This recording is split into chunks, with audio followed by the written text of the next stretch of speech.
Bon, je vous explique. Je voulais vous parler de Barry Lyndon de Kubrick. Exactement de la même manière dont j'ai parlé de Comet dans la vidéo précédente. Seulement, voilà. Au fil des années, j'ai énormément lu de critiques dessus et j'ai eu peur de paraphraser tous ces gens qui ont parlé de ce film. L'amour que j'ai pour ce film vient également de mes lectures dessus et j'ai eu peur de faire des redites, voire même du plagiat d'idées. Alors je me suis dit qu'il serait bien plus fun d'entrer dans le film par une analyse de scène. Et cette scène, c'est la scène de séduction qui arrive au milieu du film. Et quand je dis au milieu, c'est vraiment au milieu. Elle arrive à 1h29, quand le film dure 3 heures. Coïncidence ? Bah, évidemment que non.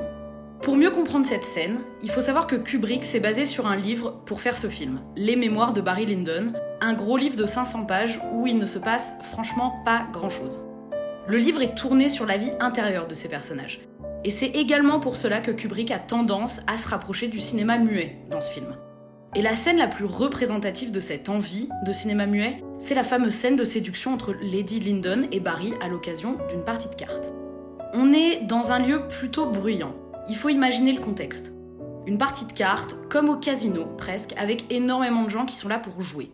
Seulement Kubrick va se concentrer sur autre chose. Nos deux protagonistes. Et on le voit au fil de la scène. Tout finit par s'effacer.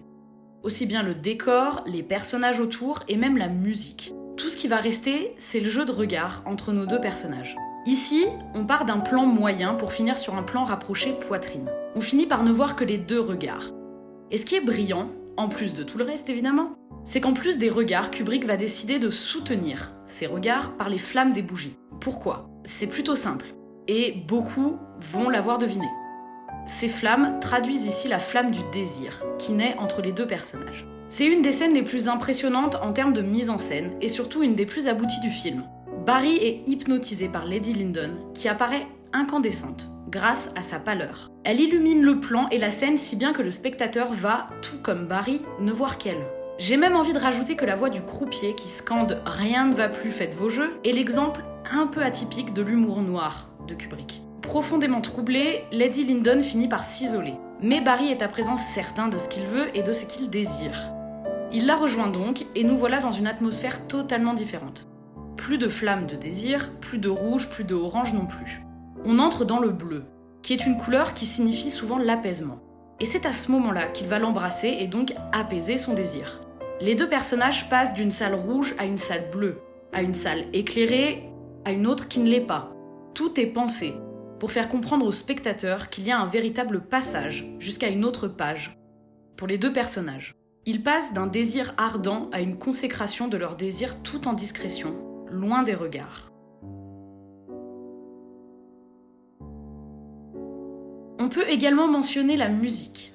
Ici, Kubrick a choisi le trio pour piano et cordes numéro 2 de Schubert. Pourquoi ? Eh ben pas seulement parce qu'il trouvait l'œuvre jolie, vous vous doutez bien. Déjà, elle fait partie de ce qu'on appelle, en musique classique, la musique de chambre. Et quel était le but de la musique de chambre durant la période baroque ? À être jouée dans l'intimité. Alors ici, ça convient parfaitement, puisque nous sommes dans l'intimité des nobles. Mais l'œuvre prend une autre mesure, quand nous savons que c'est une scène profondément intime à laquelle on va assister. La consécration du désir de deux personnes. En soi, cette scène, elle dénote pas mal avec comment est filmée l'entièreté du film. Normalement, dans Barry Lyndon, Kubrick part du détail pour arriver à un plan large. On a donc une impression de peinture filmée durant tout le film, mettant le spectateur dans une forme d'iconographie historique. Mais il y a des passages qui ne sont pas filmés ainsi. Déjà les scènes de duel, qui sont filmées à la caméra épaule, où le spectateur va entrer dans le purement subjectif. Et enfin cette fameuse scène, où Kubrick va inverser son mode de réalisation pour filmer d'un plan moyen à un plan rapproché.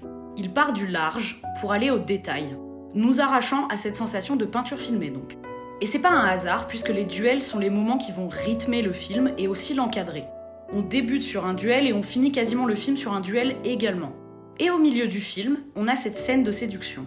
Comme si le côté historique du film était littéralement encadré par ces différentes scènes, et que Kubrick nous le montre en les filmant autrement que tout le reste du film. Bon voilà, la vidéo est assez courte mais j'ai voulu la faire, surtout pour commencer à parler de ce film. C'est comme une porte d'entrée dans ce film. Il y a énormément de choses à dire et j'aurais pas pu intégrer cette analyse à mon autre vidéo qui va parler plus amplement du film. J'espère que ça vous aura plu, je vous dis à la prochaine, entre-temps n'oubliez pas de regarder plein de films. Ciao!